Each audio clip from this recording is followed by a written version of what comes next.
우상일 수 없는 하나님. 우상일 수 없는 하나님. 우리 하나님은 우상과 절대 비교할 수 없는 하나님이란 제목으로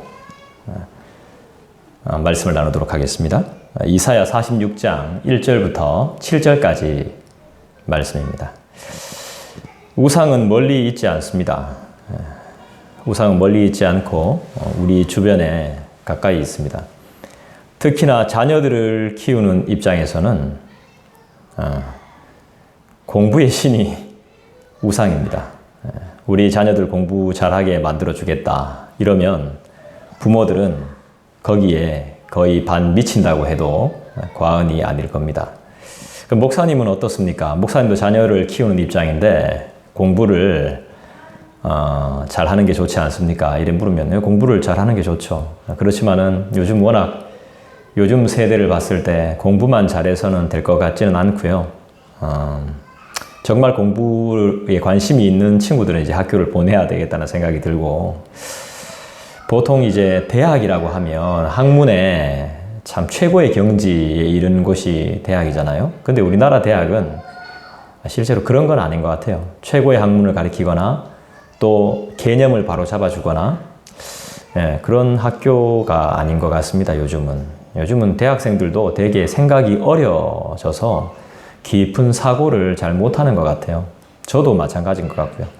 저도 대학 교육을 받고 20년이 훨씬 넘었지만 그래도 아직까지도 연약하고 부족한 게 많아서 정말 교육이 제대로 이 땅에 뿌리 내려야 되고 그렇죠. 왜 이런 말을 하냐면 바벨론의 교육 문화는 상당히 높았습니다. 상당히 좋은 문화를 가지고 있었습니다. 이스라엘을 포로 삼은 바벨론이란 나라는 교육적으로 상당히 강한 국가였습니다. 그러니까 사람들이 막 칭송을 하는 거죠. 교육적으로, 문화적으로, 과학적으로 상당히 앞서 있으니까 이 나라에 가면 이 나라의 포로로 잡혀가도 노예 생활해도 이런 과학적인 문명, 교육적인 문화 이런 것들의 혜택을 많이 받겠구나. 천만의 말씀이죠. 그렇지 않습니다. 절대로 그렇지 않고 우리도 그렇게 생각하죠. 이 학교는 좋은 학교니까 여기에 보내면 애가 공부를 잘하겠구나. 물론 좀 나아지는 경우는 있겠죠. 근데 그게 완전할 수는 없는 거죠. 자기가 공부를 열심히 해야 되는 거고 또 공부하기를 좋아해야 되는 거고 공부하는 머리가 있어야 되는 겁니다. 애가 공부 잘 못해도 하나님이 그렇게 만들어 놓으신 걸 어떡할 겁니까? 우리가 이렇게 생기고 싶어서 생겼나요? 아니잖아요. 이렇게 살고 싶어서 사나요? 아니잖아요. 하나님이 다 그렇게 만들어 놓으셨으니까 그냥 거기에 순응하며 사는 것이죠. 막 바꾸려고 애를 쓰면 물론 바뀌는 부분도 있겠지만 타고나지 않은 이상, 그게 허락되지 않은 이상 그렇잖아요. 잘하면 좋죠. 잘하면 좋은데 막 그게 우상시 돼가지고 거기에 몰려갈 필요가 없다는 거죠. 1절 보시면 제가 왜 이런 말씀을 드리냐 하면 벨은 엎드러졌고 느보는 구부러졌도다 말하는데 벨이 뭐냐 하면 느보가 뭐냐 하면 이걸 알아야 되는 겁니다. 벨이 누구고 느보가 누구냐 하는 걸 알아야 됩니다. 이게 바벨론이 믿고 있던 신이었습니다. 벨신, 그 다음에 느보신. 이제 이 벨이 별명입니다. 본 이름이 아니에요. 본 이름은 마르둑입니다. 주신이죠, 주신. 이것 말고도 신이 많았습니다, 실제로. 그리고 이 느보는 교육의 신입니다. 벨의 아들입니다, 아들. 신의 아들이 있어요. 느보. 이 느보의 이름을 가진 사람들이 있습니다. 느보의 이름을 딴, 느부갓네살 이런 왕들이 보면 이제 느보의 이름을 어느 정도 영향을 받아서 가지고 있는 거죠. 그러니까 이런 이름을 가지고 있으면 뛰어날 것이라고 생각하는 거죠. 이게 사람들의 큰 착각입니다. 이게 바로 우상 숭배의 전형적인 모습인 거죠. 이렇게 신을 섬기면 공부를 잘하게 될 것이다. 문화의 신을 섬기면 과학의 신을 섬기면, 공부의 신을 섬기면. 그 좋은 선생님한테 막 보내려고 하잖아요. 요즘은 잘못된 선생님들 많거든요. 잘 가르치는 선생님들 많지만 사상이 조금 이상한 선생님들이 있어요. 그래서 잘못 배우면 유튜브도 그래서 잘 봐야 돼요. 유튜브도 잘 봐야 됩니다. SNS 이런 거 잘 이용해야 됩니다. 완전 다른 쪽으로 가르치는 너무 잘 알아서 살짝 바꿔버리는 거예요. 우린 잘 모르잖아요. 역사도 그렇고 문화도 그렇고 과학도 그렇고 그 분야의 전문가들이 그런 걸 올린단 말이에요.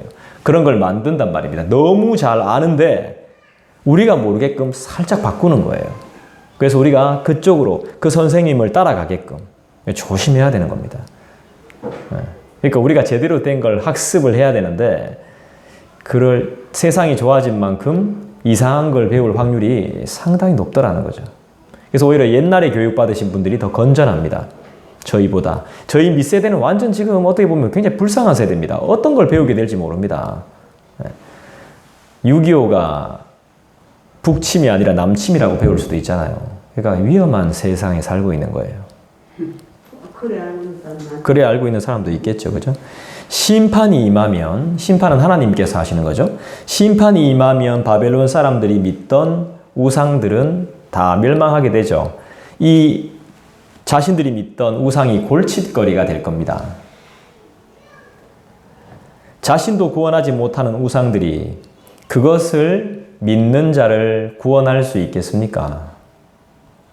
그러나 하나님은 그의 백성을 어떻게 했다고 했습니까? 하나님은 우상신은 사람을 구원할 수 없는데 사람을 도와줄 수 없죠. 자기를 믿고 있는 우상을 믿고 있는 사람들을 도와줄 수 없습니다. 근데 하나님은 어떻게 하신다 했습니까? 모태에서부터 품고 업었다 그랬습니다. 없는다 그랬어요. 이 말을 잘 알아야 돼요. 자, 우리가 보통 이제 오늘 말씀을 보면 부모님 같은 하나님이 소개돼요. 태에서부터 품고 낳고 그 다음에 어떻게 해요? 업었다. 애를 우리가 다 그렇게 엄마들이 그렇게 키우잖아요. 안고 젖주고 이렇게 해주고 또 품어주고 업어주잖아요. 그 어머니의 모습을 담은 하나님의 이미지가 여기에 기록되어져 있습니다. 근데 이걸 보통 갓난아기를 보통 아이 때까지는 이렇게 하죠. 걷지 못하는 아이 때까지. 그 다음에 걷게 되는 순간 아이가 자라면서 부모들은 아이를 어떻게 키웁니까? 품습니까? 없습니까? 안습니까? 그렇게 안 하죠. 그냥 이제 자기가 알아서 할 수 있도록 자기가 알아서 하도록 합니다. 그런데 하나님은 그렇게 하지 않고 끝까지 언제까지? 100발이 될 때까지. 성경에 나오잖아요, 분명히. 우리가 머리가 100발이 될 때까지. 이 100발이 된다는 건 뭐예요? 나이가 많다는 상징적인 표현 아닙니까? 그때까지 우리를 품는다 이 말입니다. 하나님이 이사야서에 오늘 우리가 보는 이사야 46장 짧은 말씀에 그렇게 표현되어져 있습니다. 하나님이 우리를 그때까지 품으신다. 그때까지 도와주신다.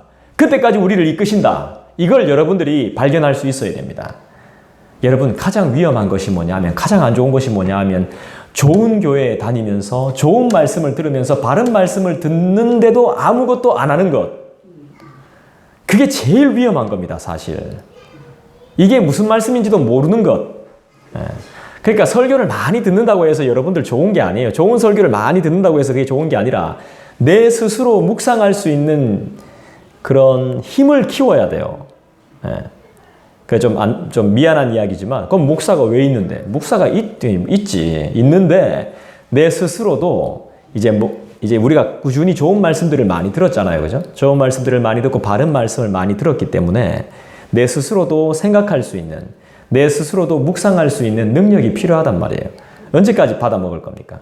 그만큼 우리가 연구하고 시간이 날 때마다 말씀을 보고 그 말씀을 다시 한번 생각해보고 이건 무슨 뜻일까? 하나님이 이건 무슨 뜻으로 나에게 하신 말씀일까? 이게 왜 여기에 기록되어져 있을까? 하는 것들을 유심히 한번 고민해 봐야 되는 거죠. 성도라면 그렇게 해야 되는 겁니다. 100발이 될 때까지 우리를 책임지시는 하나님이 오늘의 핵심일 수 있습니다. 그죠? 우리를 끝까지 책임지시니까. 핵심입니다. 우상하고 다른 점을 말씀하는 겁니다. 우상은 우리를 책임져 줄 수 없지만 하나님은 우리를 책임지시되 언제까지? 끝까지 책임지신다는 걸 오늘 말씀을 통해서 분명히 말씀하고 있죠. 왜 그렇습니까? 나이가 들어도 부모는 같은 할아버지가 되고 할머니가 돼도 내 아들 보기엔 측은한 마음이 있는 거거든. 그것처럼 내 자녀를 보면 내가 나이가 많이 들고 자녀도 나이가 많이 들었어요. 90대 할아버지가 계셨어요. 제 구역에, 제 교구에. 근데 아유, 아들, 제 나이대라고 생각했어. 한 40대, 50대. 아드님 걱정 많이 되시겠습니다. 아이, 걱정 많이 되죠. 예. 나이 70인데. 90세 되신 아버님이 70대인 아들을 걱정하더라, 이 말이죠. 예. 길 조심하라. 예, 길 조심하라고. 예. 네, 측은하게 여기는 겁니다. 측은하게. 하나님이 그런 거죠. 백발이 되도록 우리를 그렇게 본다는 말씀이죠. 우리를 업어서 인도하는 분. 이런 하나님과 비교할 수 있는 대상이 있습니까? 없습니까? 없죠. 절대로 없습니다. 자, 1절을 다시 한번 볼까요? 벨은 엎드러졌고 느부는 구부러졌도다. 그들의 우상들은 짐승과 가축에게 실렸으니 너희가 떠매고 다니던 그것들이 피곤한 짐승의 무거운 짐이 되었도다. 이 무슨 말씀인지 잘 모르겠죠? 이게 그래서 우리가 구약 배경을 좀 알아야 됩니다. 제가 보고 있는 옛날 이 성경인데 이 톰슨 성경에 보니까 아주 이 설명이 잘 되어 있습니다. 이때 바벨론이 믿고 있었던 신이 엄청났어요. 섬기던 신이 아누, 헤아, 벨티스, 이스달, 네르갈, 그 다음에 사마스, 굴라, 벨, 르보. 여기에서 벨은 주신이죠.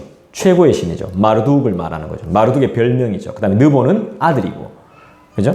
예. 이때 왜 이게 여기 보면 이제 짐승들이 피곤하고 뭐 떠매고 다니던 이게 바로 축제를 말하는 우상신의 축제. 그러니까 막 수레에 싣고요. 막 도는 거예요. 동네를. 성을 도는 겁니다. 그 행사를 하는 거예요. 막 우리나라에 무슨 뭐 축제처럼 그죠? 막 이 사람들도 막 축제를 하는 겁니다. 그러니까 이 짐승이 이제 짐승이 수레를 끌잖아요. 예? 말 못하는 짐승. 이 막 수레를 끕니다. 우상 실어가지고 막 싣고 막 끌어요. 그러니까 얼마나 짐승조차 피곤하겠냐 이 말이죠. 예. 그 말을 하는 겁니다. 어느 부족에 이제 우상들이 저도 이제 예화를 봤는데 어느 나라에 어떤 이제 왕이 이제 침략을 했습니다. 들어가서 이제 그 나라를 점령했습니다. 제일 먼저 하는 게 뭐냐면 그 나라의 신을 박살내는 거예요. 우상신을. 다 박살내는 거예요. 근데 한 15m 되는 신인가? 이거는 없애지 말아달라고. 그 민족이 막 사정하는 겁니다. 그 왕한테. 이것만큼은, 이 신상만큼은 절대로 없애지 마십시오. 부탁하는. 근데 모른 척하고 다 박살내버린 거예요. 박살냈더니 그 안에 금하고 은하고 막 보화가 막 우르르르 막 보석이 막 쏟아지는 거예요. 그 우상을 안 부셨으면 그 안에 있는 보석들을 취할 수 있었을까요? 없었죠. 우상을 다 깨부숴야 됩니다. 우리 안에 있는 우상들. 우리 안에 있는 우상들. 우리가 믿을 필요가 없는 우상들. 그런 것들. 물질의 신들.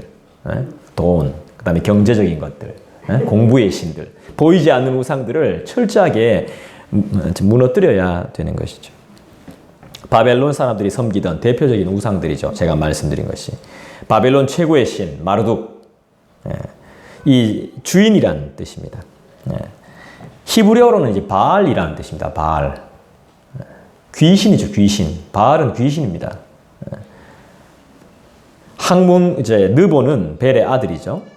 학문과 지혜의 신이었죠. 그러니까 사람들이 막 바벨론에 있으면은 나도 학문적으로 뛰어나고 지혜가 있을 거라고 막 생각했는 모양이에요. 이 신 믿으면 똑똑해질 거라고. 그렇지 않죠. 다 위장입니다, 위장. 사람들이 학문의 신, 그 다음에 막 바알 신, 느보 신을 막 믿게 하는 게 막 화려하잖아요, 그죠? 금 막 은으로 막 이렇게 막 도배해가지고. 사실 이 팔레스타인 땅 쪽에는 금이 없었어요. 페니키아에서 수입했어요. 금이 없어요. 저기 수입해요. 그러니까 금붙이 막 조금 있으면 금에 대해서 나올 겁니다. 금을 낭비한다는 구절이 나와요. 여러분들 읽으셨는데 기억 안 날 거야. 금을 낭비한다는 게 그겁니다. 금붙이를 갖다가 막 금을 갖다가 막 우상한테 막 갖다 바르는 거예요. 그러니까 우상이 화려하거든요. 그러니까 저거 믿으면 나도 화려한 삶을 살 수 있을 거라고 생각하거든요. 사람들이 속는 게 뭡니까? 그럴듯한 차 타고 그럴듯한 옷 입고 그럴듯한 보석 막 하고 있으면 나도 저 사람처럼 될 것 같거든요. 저 사람이 속이면 거기 속아 넘어가거든요. 얼마나 피해를 많이 봅니까? 그래서 사기당하고 뭐 사기꾼들이 다 그런 건 아니지만 그렇게 되는 경우가 있잖아요. 너무 화려한 걸 쫓을 필요가 없는 거죠. 바벨론이 화려했답니다. 화려한 도시였답니다. 그러니까 사람들이 막 저기 가면 노예지만 저기 가면 아, 나도 저렇게 살 수 있겠거니 이렇게 생각하는 거죠. 큰 착각입니다. 그렇게 못 삽니다. 바벨론 사람들은 매년 이 두 신상을 수레에 태워서 바벨론 성을 돌아다니면서 축제를 벌입니다. 하지만 하나님의 심판이 임하면 이들은 다 파괴되고 짐짝과 같이 수레에 옮겨지게 되겠죠. 우상들은 다 파괴돼서 나중엔 짐짝처럼 골칫덩어리가 되는 겁니다. 우상은. 우상의 결말이 뭐예요? 짐짝 취급당하고 사람뿐만 아니라 짐승들까지 피곤하게 만들고 이 우상은 섬기는 자들의 인생에 수고하고 무거운 짐이 되죠. 우상을 섬기던 나라, 그 다음에 백성들은 다 우상처럼 됩니다. 우상이 파괴되는 것처럼 우상을 섬기는 나라도 파괴되고 우상을 섬기던 민족과 사람들과 백성들 모두가 우상꼴 난다는 말입니다. 자기가 믿던 우상꼴이 난다는 거예요. 실제로 그렇게 됐잖아요. 고레스가 바벨론을 그렇게 만들어버렸잖아요.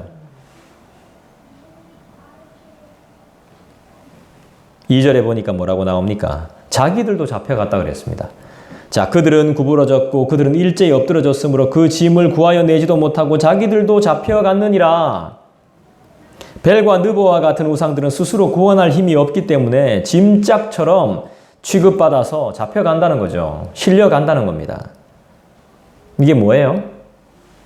우상이 금이잖아요. 금, 은이잖아요. 금을 다 녹여가지고 다른 걸로 만들어버리는 거예요. 아무 쓸모 없기 때문에. 우상은 그렇게 되는 거예요. 인간들이 만들어낸 것이기 때문에 그 금을 가져가지고 그 우상 그대로 안 놔주잖아요. 그 어딥니까? 용광로에 집어넣어 버려가지고 다시 녹여버리는 거예요. 그 우상을 의존하던 자들은 우상과 함께 망하는 거죠.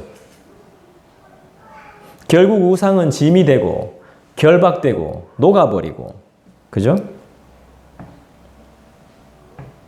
그 우상의 종로로 타던 사람들도 어떻게 됩니까? 우상과 함께 영원히 멸망할 것이 예언이 되는 것이죠. 자기가 우상 삼고 있던 것, 자기가 믿고 있던 것과 함께 자기도 멸망하게 되는 것입니다.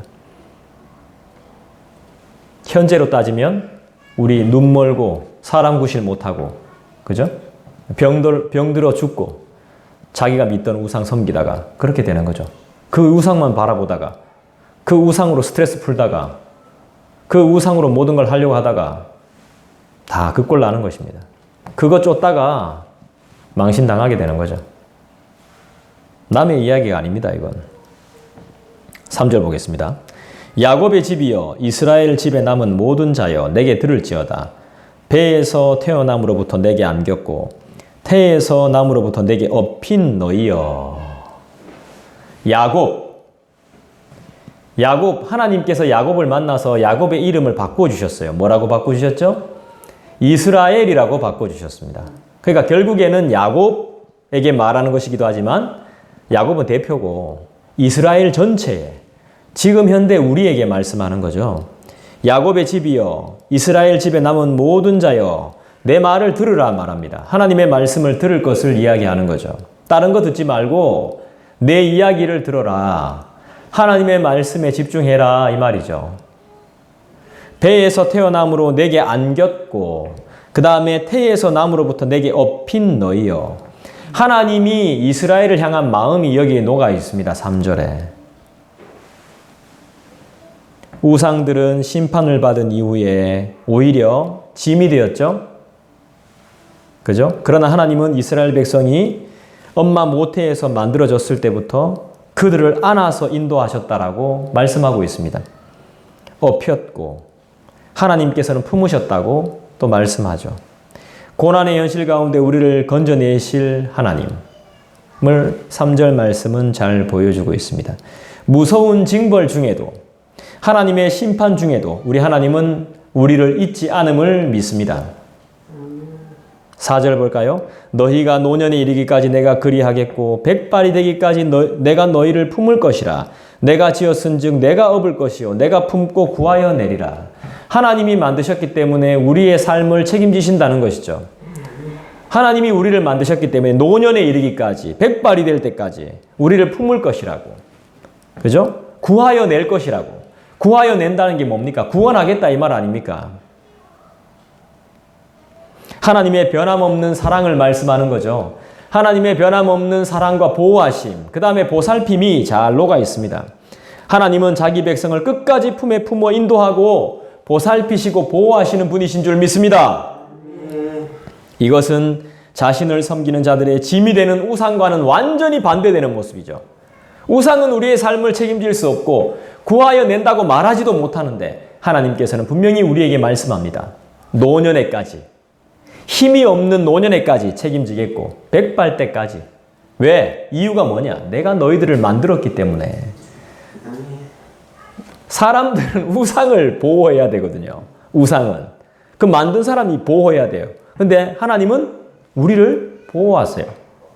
왜 딴 거 믿습니까? 자꾸. 왜 딴 거에 집착합니까? 왜 다른 거를 믿고 있습니까?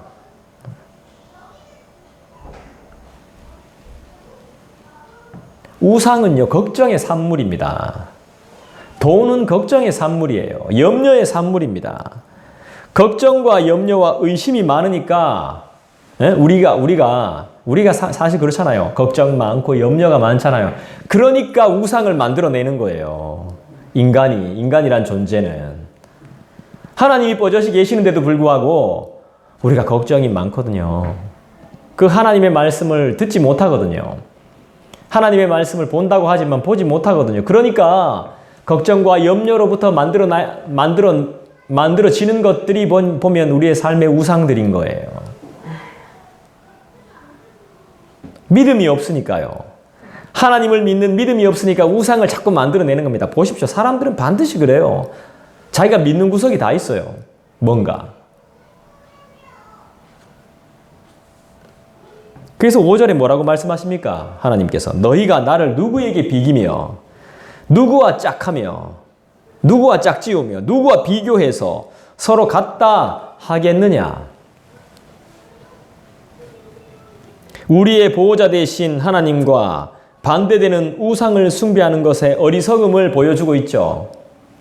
자신도 보호할 수 없는 우상들을 섬기는 것은 헛된 일이죠.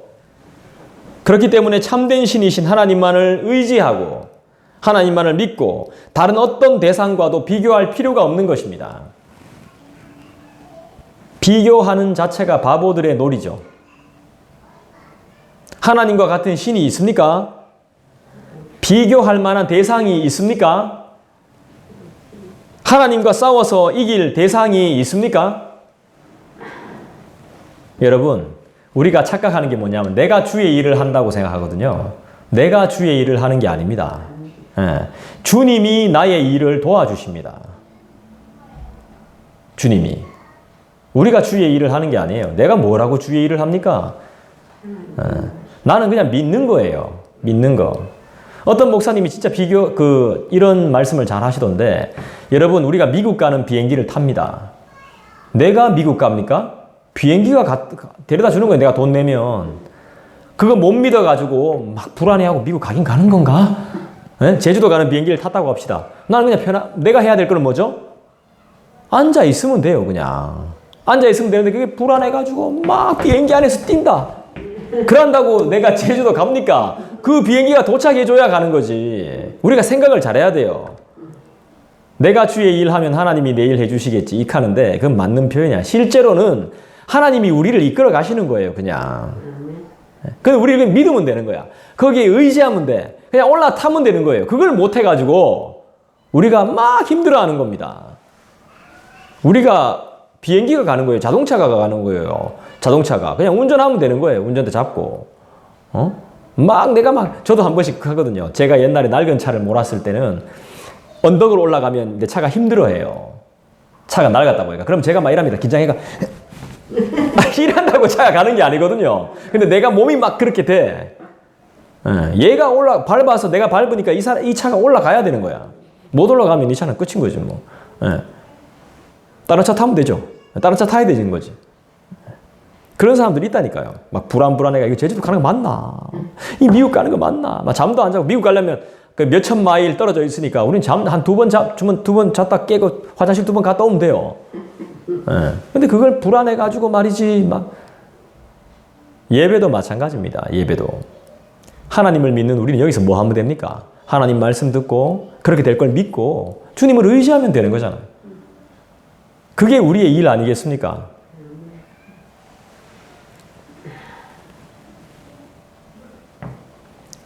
육 절 볼까요? 사람들이 주머니에서 금을 쏟아내며 은을 저울에 달아 도금장이에게 주고 그것으로 신을 만들게 하고 그것에게 엎드려 경배하며. 금을 쏟아낸다 그랬습니다. 금을 낭비하는 거죠, 지금.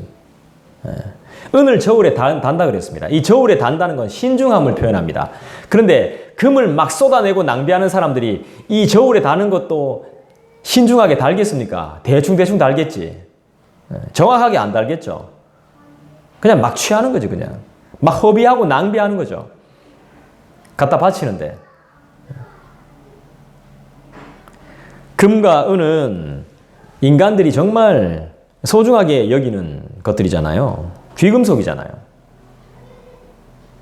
이는 사람들이 우상을 만든 이유가 자신의 번영을 위해서임을 보여주는 겁니다. 자기가 잘 살기 위해서, 지금보다 더 잘 살기 위해서 막 갖다 쏟아 붓는 거예요. 나도 저렇게 되겠지. 나도 그렇게 지금보다 더 잘 살고 싶겠지. 막 더 잘 살고 싶다. 집 한 채로 만족 못하죠. 차 한 대로 만족 못합니다.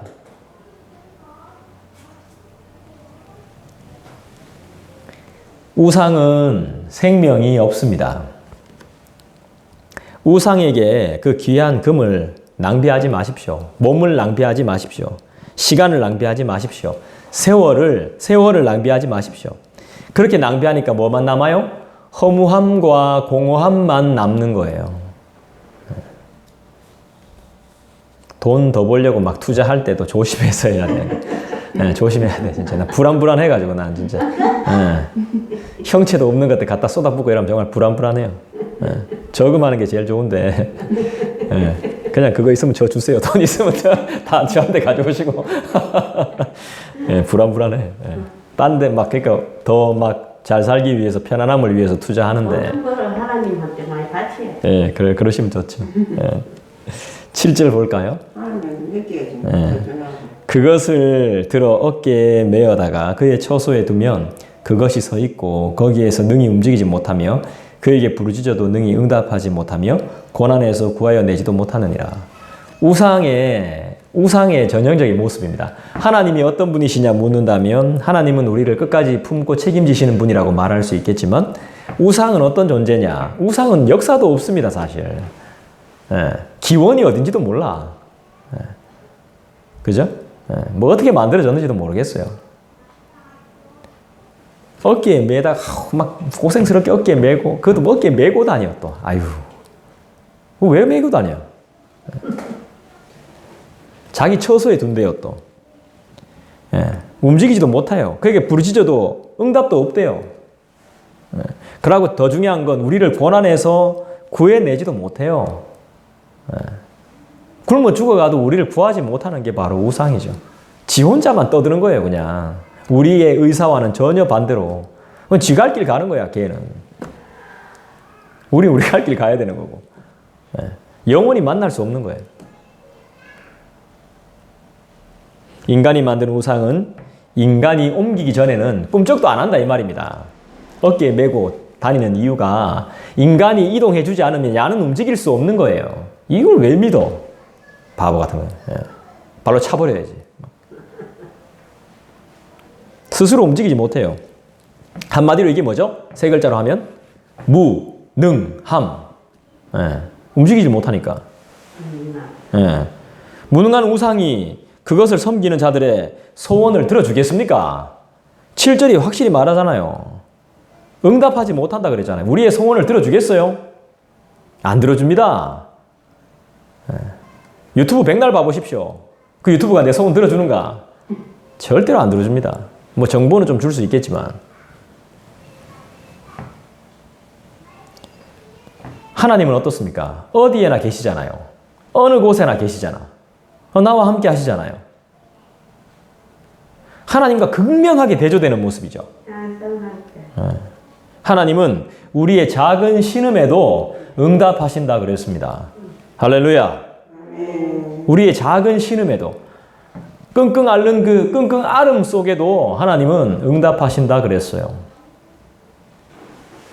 자기 스스로 움직일 수 있는 능력도 없는 우상이 인간의 기도에 응답할 리가 없습니다. 그런데 인간은 이런 무능한 우상은 섬기면서도 살아계시며 전능하신 어디에나 계신 우리와 함께 하시는 하나님을 섬기는 것을 철저하게 거부합니다. 이건 인간의 무지함이죠. 인간의 타락함이죠. 인간이 그만큼 타락했다는 거죠. 자기가 원하는 신을 자기가 만들어냅니다. 우상의 무능력을 잘 이야기하는 말씀이에요. 우상은 스스로 움직이지 못하지만, 말도 못하지만 인간인 우리는 스스로 움직입니다. 숨도 쉽니다. 말할 수도 있습니다. 우상은 어려운 사람들 돕지도 못합니다. 우리는 어려운 사람들 도울 수도 있습니다. 우리보다 못해요, 우상은. 우리는 또 참기도 하죠. 인내도 합니다.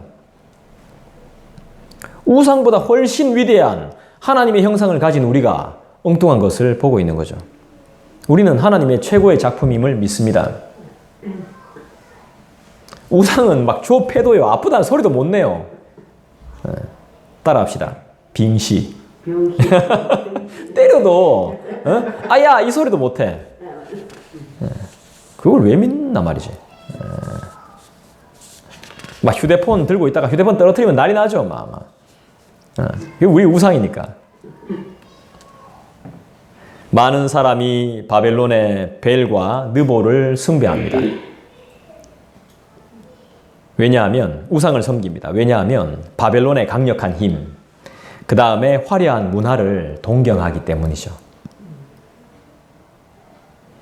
그래서 그 화려한 문화와 그 힘을 동경하면서 그 신을 섬기면 자신들도 동일한 힘과 능력을 소유할 거라고 착각합니다. 그래서 그 힘을 얻어서 쾌락을 즐기며 누리며 살고 싶거든요. 그래서 사람들의 눈에는 이 우상들이 화려하게 보이는 거예요. 세련되게 보이는 거예요. 멋있게 보이는 거예요. 저렇게 살고 싶은 거예요. 좋은 차 타고 싶은 거예요. 좋은 옷 입고 싶은 거예요. 좋은 음식 먹고 싶은 거예요. 매력적으로 보이는 거예요. 그 매력이 사람 잡는다니까요. 사람 잡아요. 금과 은 이런 것들을 화려하게 치장한 우상은 보는 이의 욕망을 막 자극하죠. 좋아 보이거든요. 그리고 내가 저것을 섬기면 이 세상에서 잘 될 거라는 보상이 나에게 주어질 거라고 착각하는 거죠. 사람들의 보상 심리. 이런 걸 교묘하게 가짜들은 그걸 이용합니다. 그게 사람이 그만큼 인간이 그렇게 어리석은 거예요. 하나님을 마음에 두지 못하면 인간은 이렇게 어리석습니다.